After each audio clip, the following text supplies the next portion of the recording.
I might be about to get more than I bargained for. It's a good sized fish. Let's keep well clear of the line. The beast isn't a heavyweight redtail, but a 100-pound plus Piraiba. This goes to show that these pristine waters aren't patrolled by just one type of giant predatory catfish, but two, and both were found at Óbidos. But there's a problem. The hook has been taken deep inside the mouth, and I need to take it out. I'm going to shove my hand in to get the hook out. It's going to give me a bite. It's bitten my arm. But this extreme opportunity to feel the bite of a big catfish gives me the last piece of evidence I need. Piraiba are in the same family as redtails, and they have virtually identical rasping pads in their mouths. These give them a grip that prevents slippery, struggling prey from escaping. A grip far superior to human hands.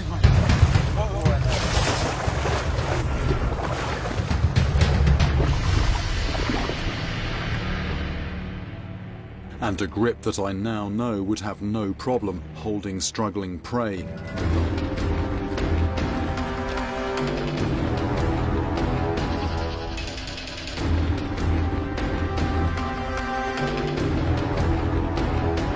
Finally, it's my turn to confront whatever lurks in the churning depths below the Kariba Dam. The clock is ticking and there's no access to boats. I'm casting into a pool 500 feet wide and said to be 300 feet deep.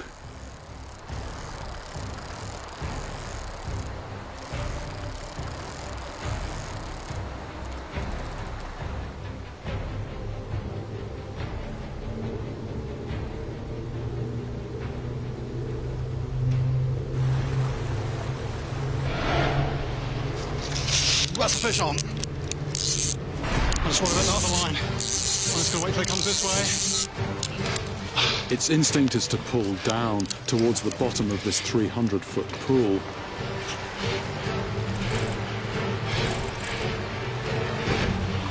I want to get the other line. I'm going to run along the bank there.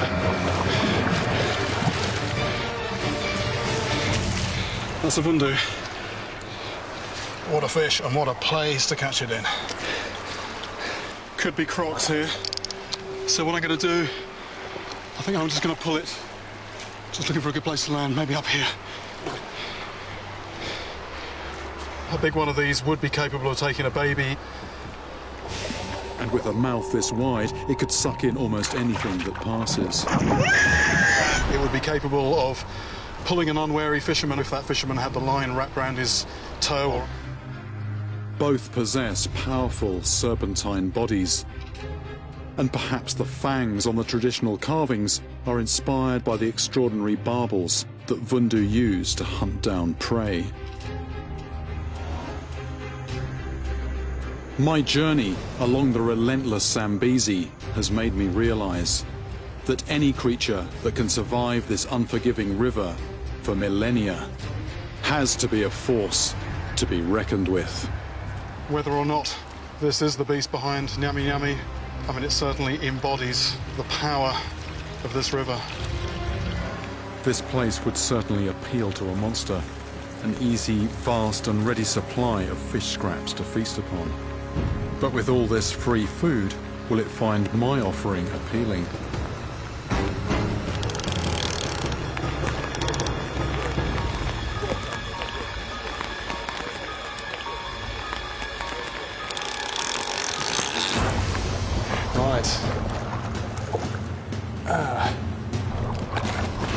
It's another surprise. I'll try and swing this in. Basically, putting a lump of dead fish out by the waste chute at the fish factory. And I'll just see if I can just swing this in. That's a catfish. That looks incredibly like a Wells catfish, but Wells catfish don't exist out here. But that looks like a very close relative anyway. Wells catfish grow very big, 200 pounds or so. If these things grow to that kind of size, that could be the culprit. That could be the fish we're looking at. I've caught giant Wells catfish from the River Ebro in Spain. Fish so big, they nearly pulled me into the river. So this is a predator, and the reason it's hanging out here, I guess, is because of all the food, all the dead fish. And with the annual run of salmon every year, I don't know, it's possible that this species could grow to an interesting size. It turns out that there are 2 species of catfish living in the Amur, and one is potentially a true river monster. Called the Soldatov catfish after a famous Russian fish biologist, it's said to grow to a similar size as those infamous Wells catfish from Europe that I've investigated before. But very little is actually known about it. Could a giant catfish, fattened on the fish waste from this plant, be the monster of the Amur? But it's nice to catch a fish, and a predatory fish, out of this river. But there's no time to recover, because straight away I've hooked another fish. Oh, massive bubbles over there. I think that was it, or another fish. Yes. Could this be the one? I'm going to come over there. I need to come there. At this angle, the fish will snag my line. With no room to maneuver, I have to get into the lake.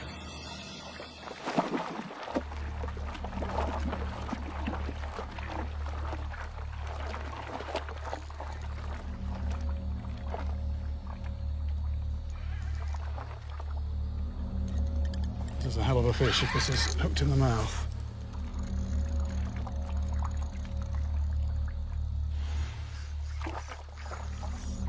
I'm not sure if I'm playing the fish or it's playing me.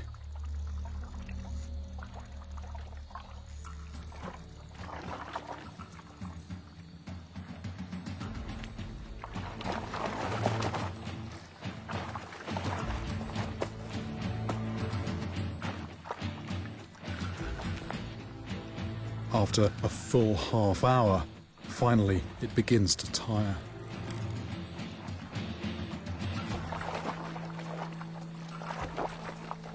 Gosh. Incredible fish. This monster is a catfish, but the wrong one. Mekong giant catfish.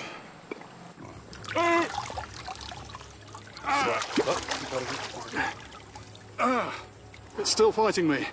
This fish. Mekong giant catfish. This fish is known to grow over 600 pounds. Only 650 pounds is the biggest one authenticated. But this one actually rose and took a piece of maize dangling under a float. Took something about the size of my fingernail. Can you imagine? Turned into a fish like this.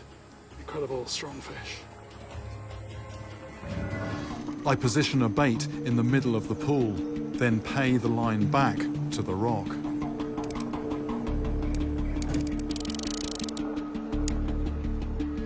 It's when the fish takes, particularly a big fish, it can go to just complete chaos in a fraction of a second.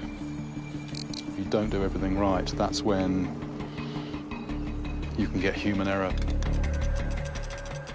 A lifetime of observing and refining my skills has brought me to this place. The trap is set.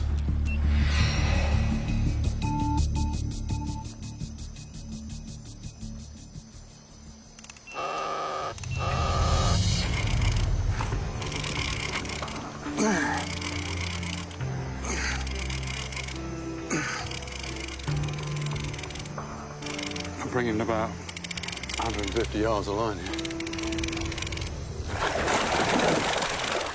It's a truly bizarre-looking fish known as a diwala. It's just so quiet at the moment. I'd actually rather not be catching, to be honest. I want the bait to sit there until a lau comes along. What it does mean, though, is I've got to get the bait back out there again, get the boat out. Oh!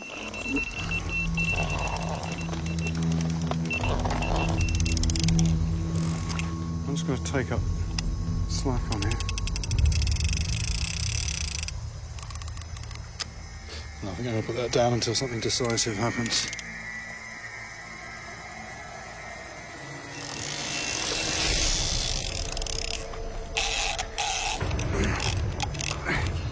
That's more serious.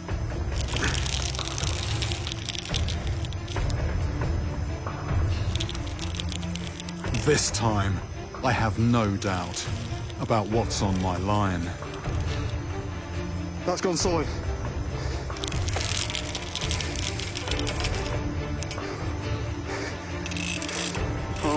Harness around my waist.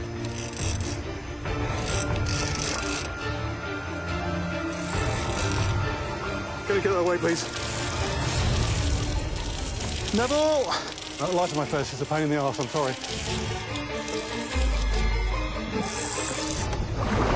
Whoa! That's a low.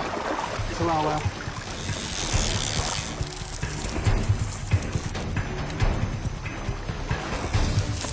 This gear is designed for the heaviest ocean giants. But is it strong enough? Just round a rock.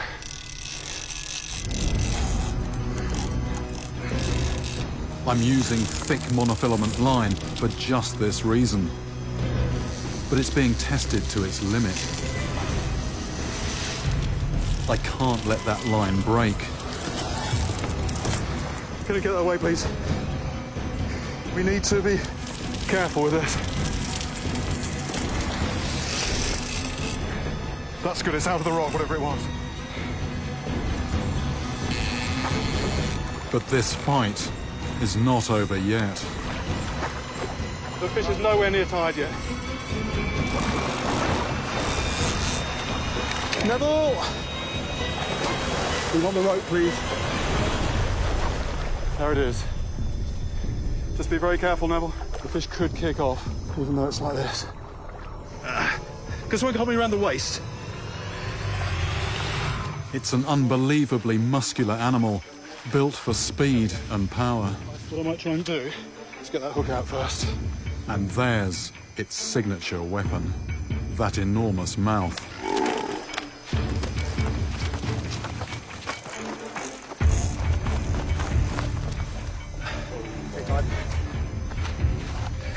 Ow! It's got a bit of a bite. I want to bring it somewhere where it can't, if it kicks, it's not sloping down. I have to work quickly to remove the hook. Good. And measure this enormous beast.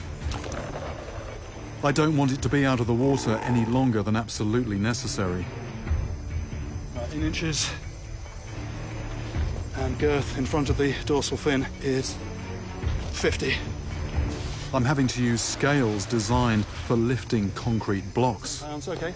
Lift, lift, lift. 258, 256, 257, 254.6. I think, guys, you can put it down. So that's a 250-pound fish.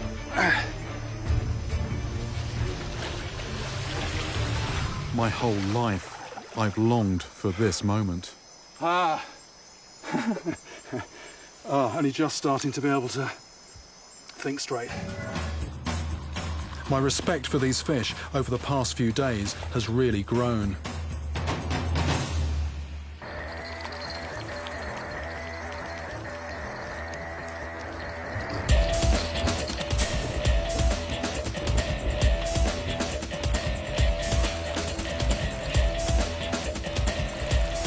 Oh.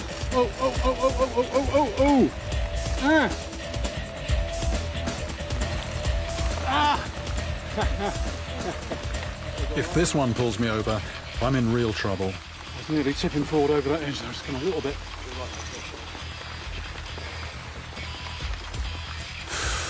My groin is starting to ache. Strong fish. The rod's jammed in. This is physical stuff. Physical work. It's coming up. Strong fish. But I think it's tiring. Tiring.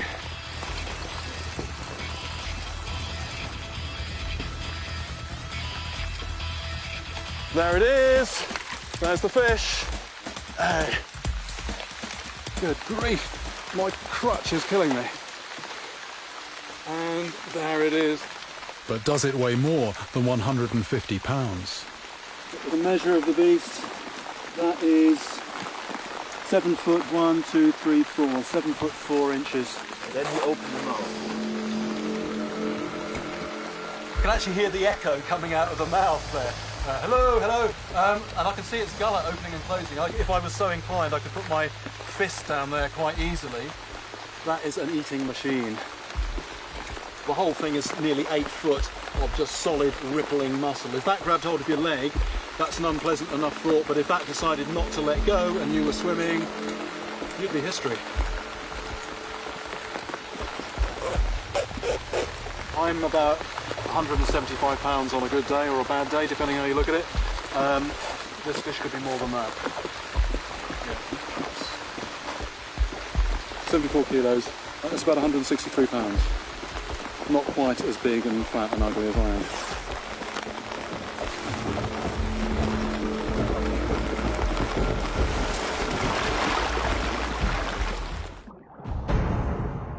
Let's see how he reacts. Fish has recovered a bit, maybe a bit more than I have. I'm going to put it back in the water. If it does have a go at me, I'm going to actually stand my ground and see if it, a bit like an elephant, see if it's a false charge or will it actually go and grab my leg. This is what I'm trying to remember, that this fish is bigger than I am. It's got a few inches on me. I've got a few pounds on this fish, but I'm in the water. My extra weight actually counts for nothing. It's the fish's environment sinking down towards my foot.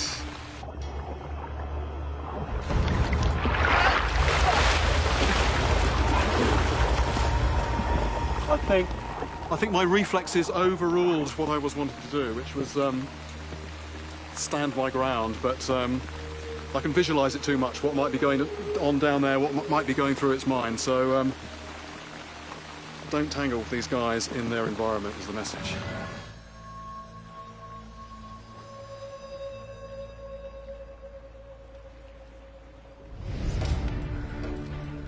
Something on here. It's coming fairly easily.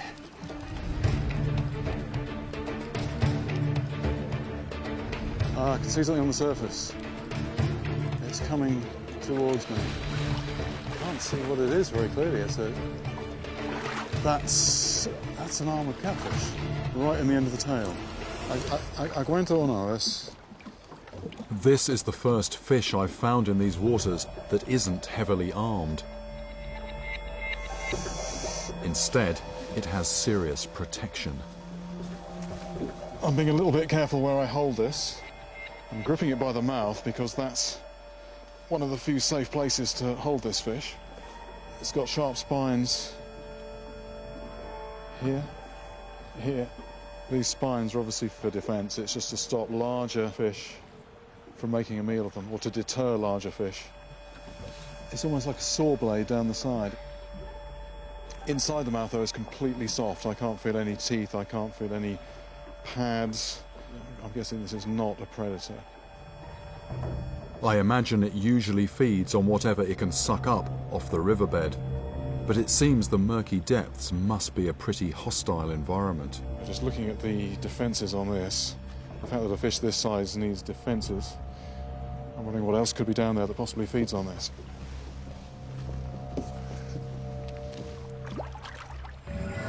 Braided line with a breaking strain of 200 pounds, heavy-duty swivel, and then a big, thick wire hook on the end. So this is pretty serious gear. The light is fading, but that could work in my favour. Many predators become more active under cover of darkness.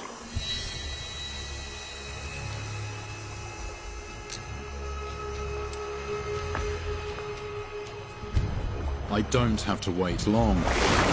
Something big has taken my bait. And it's not going to come in without a fight. This thing is definitely a river monster.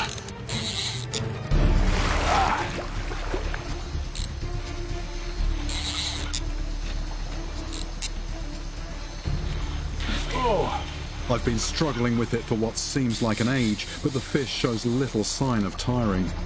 Couple of very strong lunges. But finally, I managed to haul it out of the gloom and into sight. Look at that! This is what they call a banana catfish here, after the yellowish coloration on the belly. I know it more as a pirarara or a red-tailed catfish, and this is a pretty monstrous one. They actually fear this fish in parts of Brazil. They say it takes young children. Maybe this is responsible for causing disappearances in this river. They don't have big biting teeth, but they do have pads that feel like coarse sandpaper. A fish like this could certainly drag a child to its death. I'm upping my game. Maybe a shower of meaty-smelling fish pellets will tempt a flesh eater onto my line.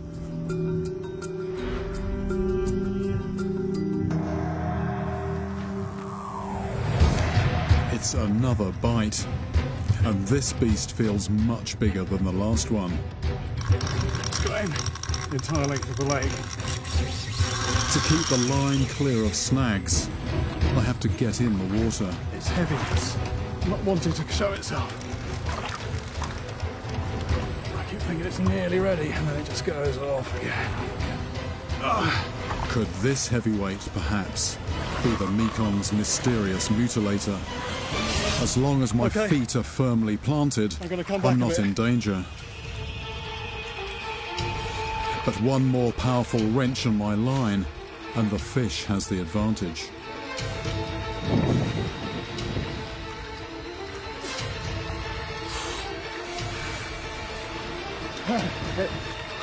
I'm just touching the ground. It takes 40 minutes of back-breaking struggle before I start to gain the upper hand. Let's see the fish. There's the fish on the surface. This is one of the biggest freshwater fish on the planet.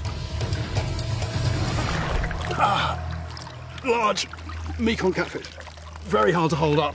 Very heavy, but also just incredibly powerful. I can't think of any other fish this size which is this powerful, and one of the reasons is this huge tail here, but it's also all the muscle that powers that. And there were a couple of moments I thought I might go under and be towed into the middle of the lake. Mekong giant catfish can grow to well over 600 pounds, but there's no way this fish is capable of tearing into a human. I can't see any teeth, and if I put my hand in there, there's nothing at all. So although this took a very strongly flavoured fish bait, which is quite unusual for one of these, which is normally herbivore, vegetarian, there's no way this can cut or slice anything or anybody. There's clearly something big out there, but I'm getting ever closer to my radiation limit. The only option is to persist on the channel in the hope that losing that fish hasn't spooked any others nearby.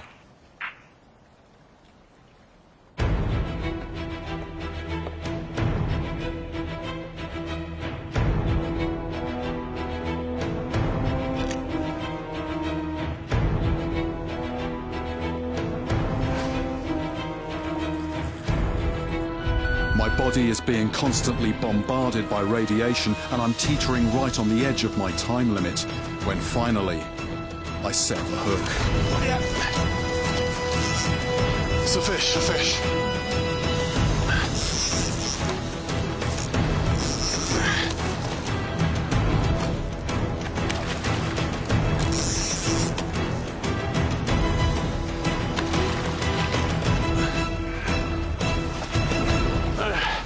Wait. I need the gloves. Until this fish is analysed by Dimitri, I've no idea how radioactive it is and what risk it poses to me. So this is it. This is the som.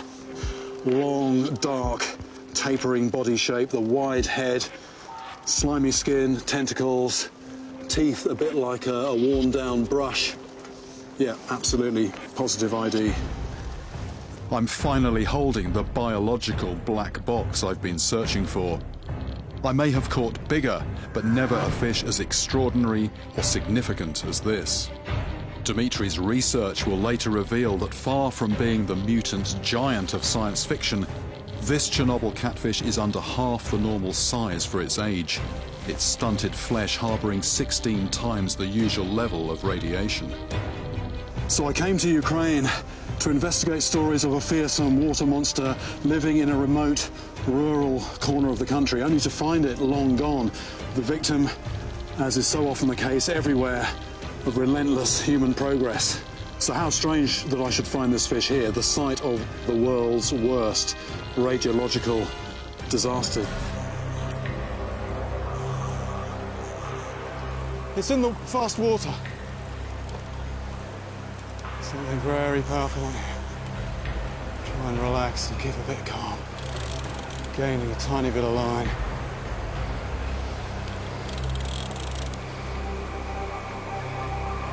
Right, the water is flowing this way now. I've got it into the water that's flowing this way. I have been fishing long enough that I have developed a kind of sixth sense. I know when I have a big fish on, and this is a big fish. It's gone, you know, it's gone. There's a lot of line out and some very strong water the other side of it, so The big problem here is that if it gets out of this pool, I am never going to be able to pull this fish back up against this current. Very touch and go, very touch and go. And then it does exactly what I didn't want it to do. Either this fish is gone, or I've got to do something drastic. I'm gonna have to go for a swim. I've just hooked a massive fish. Is this the one I'm after? I'm gonna have to go for a swim. I don't know what I'm thinking, apart from being desperate not to lose this fish, regardless of my own safety.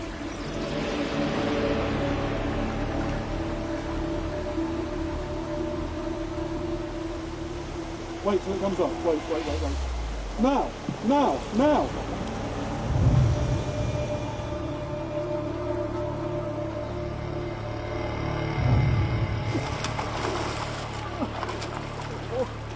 That is a serious sized gunch.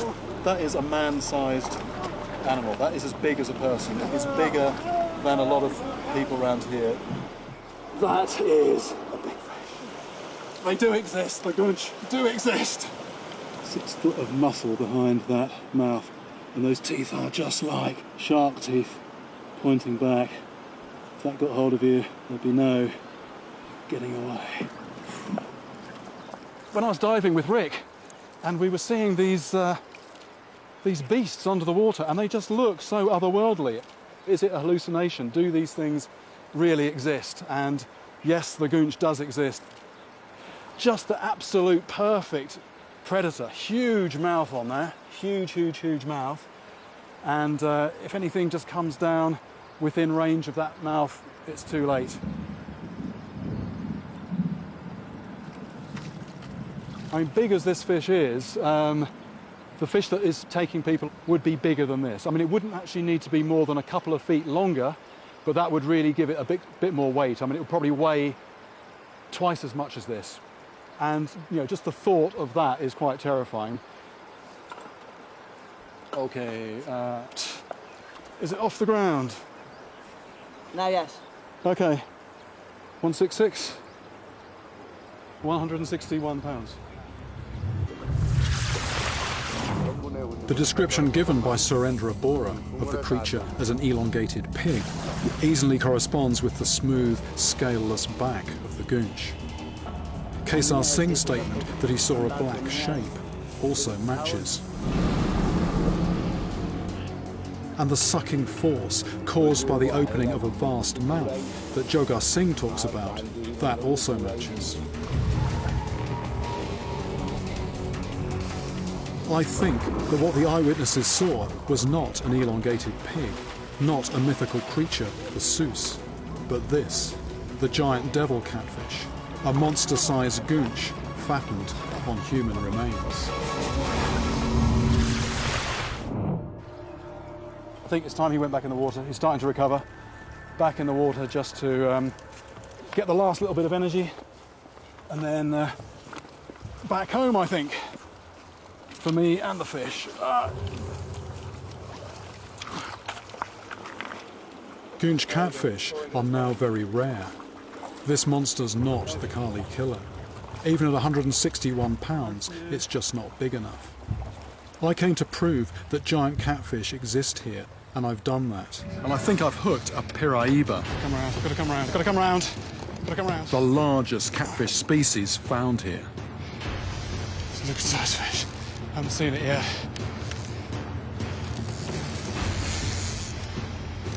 Look at that! That is actually not the fish I want. That is a huge red-tailed catfish. I want the white, streamlined, shark-like Piraiba. But this thing, my goodness, this is a good size. This is a very good size.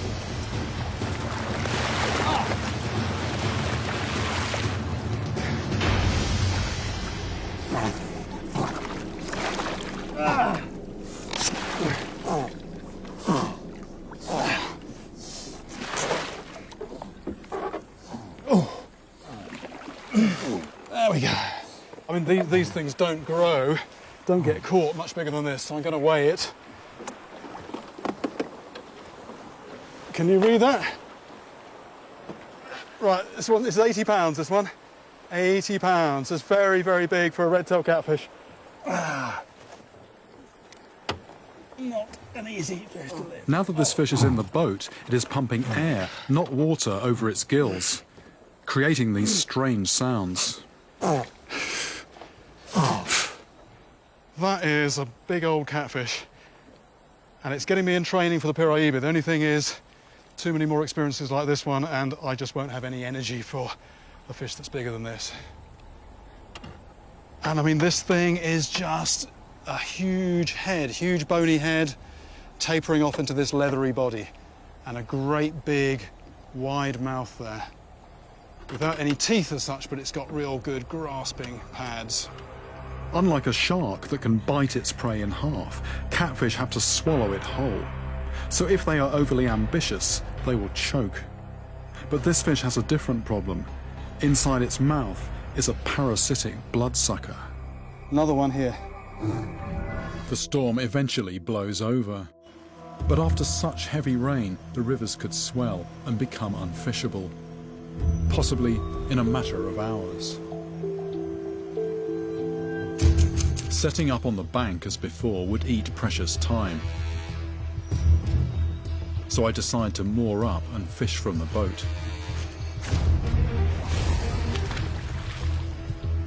All I can do now is wait and hope that the fishing gods will see fit to lift their curse.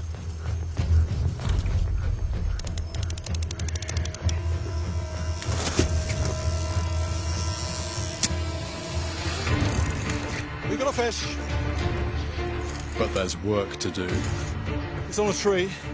Let's go above it. It's round a tree, I think. Okay, keep in the middle. Out in the middle, please. It's coming up, it's coming up.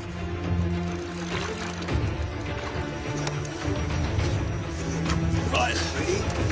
I'm ready. Here we go, here we go, here we go. It's clear, it's clear. Lift! Lift, lift, lift, lift! Now!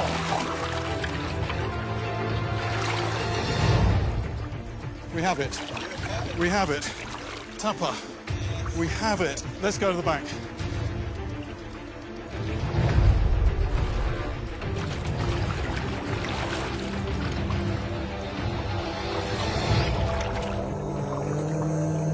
At long last, my tapper curse has lifted. Right, let's have a look at this beast.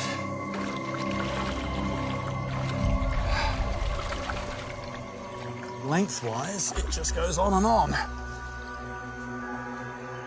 This is a fish with eyes bigger than its stomach.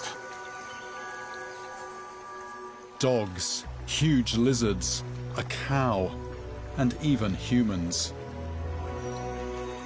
The one thing that's actually bothering me is the teeth. They're very sharp, they're very numerous. If one of these jumped out of the water and grabbed you, your arm or your leg is going to look basically like hamburger meat. For so long, this creature has been my nemesis. But that doesn't make it guilty of homicide. Maybe for once, the real culprit isn't an animal.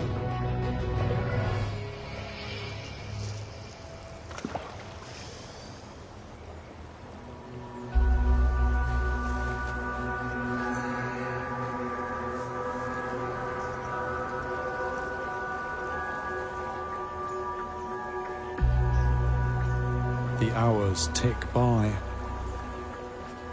A century ago, the British colonial army officers who used to fish out here for Marcia described goonch as the vermin of the water. There were lots of big ones around. But on present showing, if you're looking for a big one, it's like the underwater yeti. It's looking like another day of promise, followed by disappointment.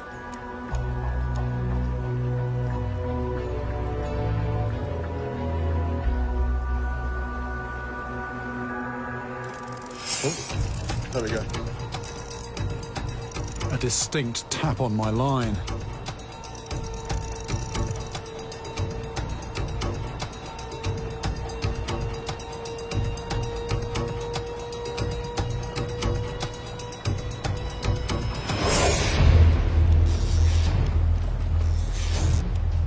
I've hooked something.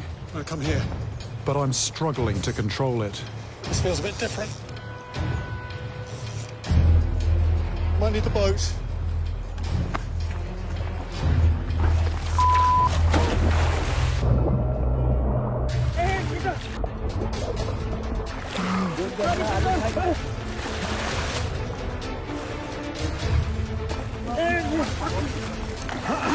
The fish is still on, but I'm in danger of losing it.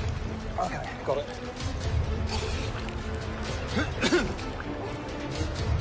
Let's go out. In the confusion, the fish has taken the advantage and found a snag. The line is around a rock.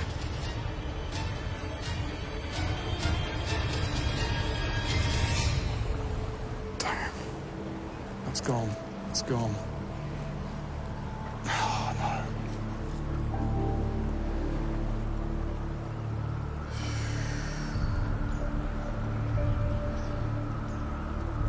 I had it hooked, and yet somehow it snagged.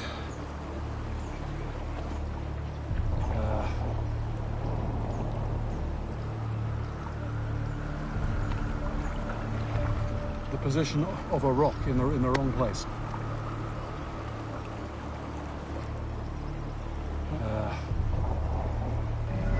The morning is cloaked in blackness, an overcast sky from the heart of an immense darkness. It's not wise to head out alone in these conditions, so with no sign of the storm abating, the chief comes to get me to help him gather the lines. As we head out, I think about the fisherman who was dragged to his death by a monster catfish on his line. Weather like this makes everything more hazardous. The rough river releases rafts of debris. Soap and heavy rain make the boat incredibly slippery, washing the hooks and lines around my feet. This will put to the test everything I have learned in my short time here. Again, I wonder if the chief is testing me, and again I cannot afford to lose face.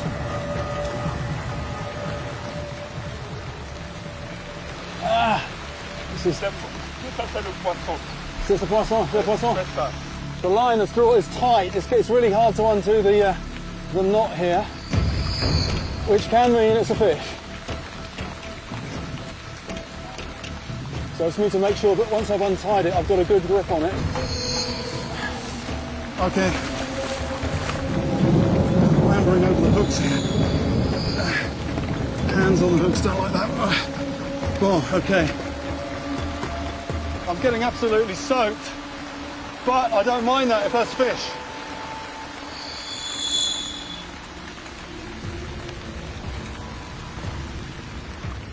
Hey, it's a fish, there's a fish, there's a fish.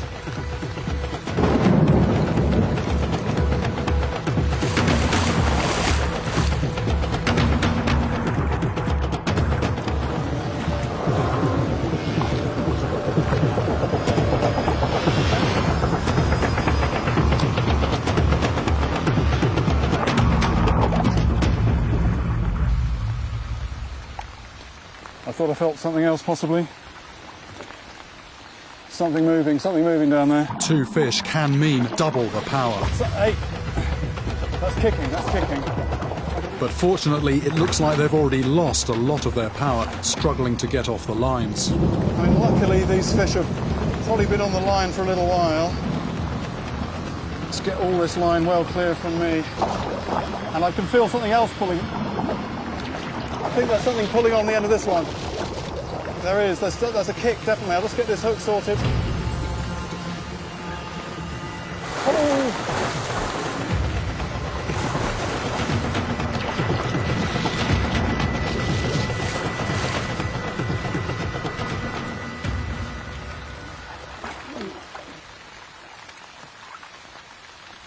Wow, how about this?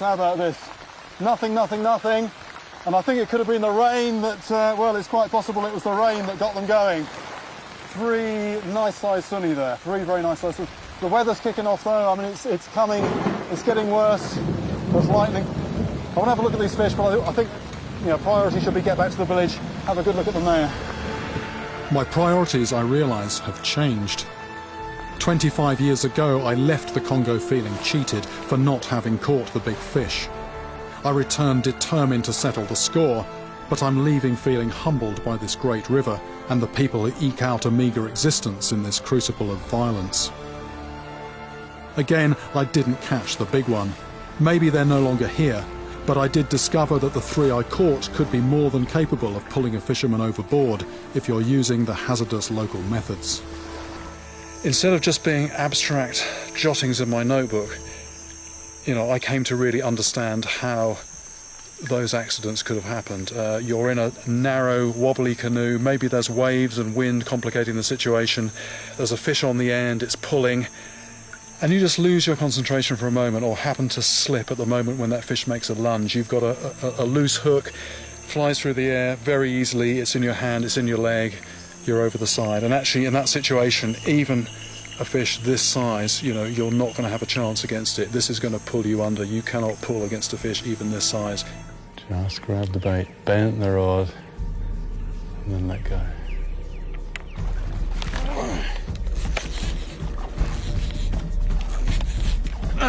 That is a fish on. I think it's coming towards me. What I don't want is the hook to come out like it has been doing. Feels strange. There are people who hook these fish and they're literally on for hours, and it gets dark and they give up and they cut the line. I've come far too far to give up, so even though my muscles are aching, I carry on. There's a very fast sort of pulsing to it. It's not a throb, throb, throb, throb. This is a big fish. I can only bully to a certain extent. Strong fish. Ah! After a struggle of nearly half an hour, I have the better of it. There it is, there's the fish. Piraiba, it's a piraiba. Here we go. This is the one I wanted. This is the piraiba, the real monster of the Amazon. Fish is growling at me. Oh, big old mouth on there. Heavy fish. I can hardly hold this up. My arms are pretty shot anyway. No, I can feel the fish flexing. It's about to kick. Whoa. Oops. And this is the one that people say, when it gets big enough, it goes after people as well. Looks a bit like a shark, and it has a reputation to match. This is a big one, but they do go bigger. This one, I don't know, possibly about 80 pounds. I mean, this is a man-sized fish, but they go bigger than man-sized. They go a size big enough to swallow a man. And a streamlined fish, smooth skin, no scales, but it's a very streamlined catfish. Most catfish are pretty slobby. They mope around on muddy bottoms, but this is a fish of fairly fast current, and I can just feel that muscle flexing. That's a lovely result. And am I tired? What I've got to do, though, is remember that the fish is as tired as I am. So, although I want to admire it out of the water, I've got to get it back and think of the fish's recovery as well.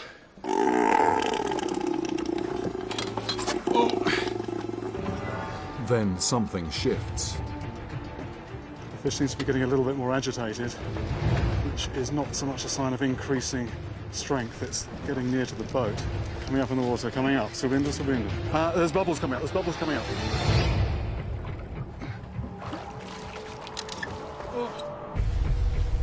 This is a surubi, a powerful predatory catfish.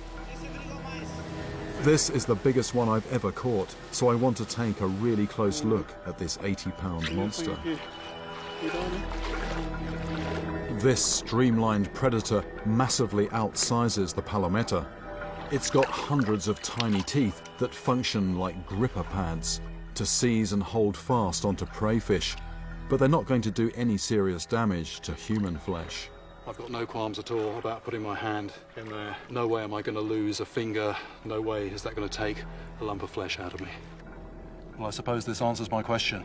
When I brought in that armoured catfish, I was wondering what could be down there that makes all those defences necessary. Spiky body, saw-like blades down the side of its flanks. And this is the answer. This has got a really big mouth. And these things will take armoured catfish. Although occasionally, if things line up badly, they actually get one of those spikes inside their throat and they might die.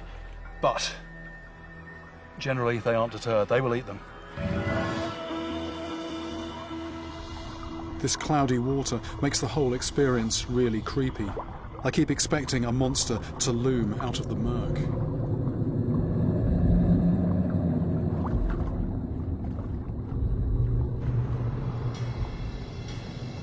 And then one does, and it's not alone.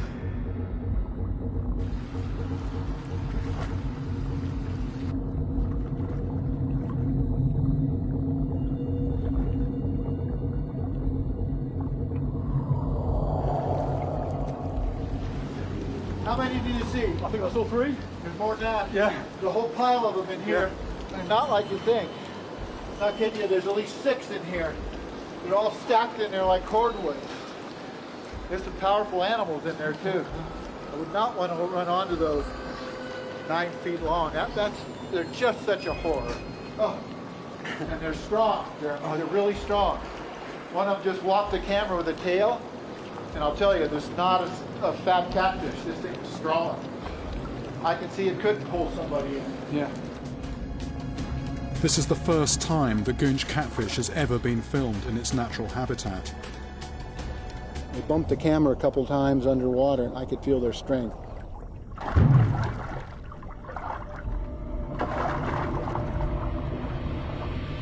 Now we have hard proof that there are large goonch in these waters, that they stick together and are found in the deep pools, tight against the rocks.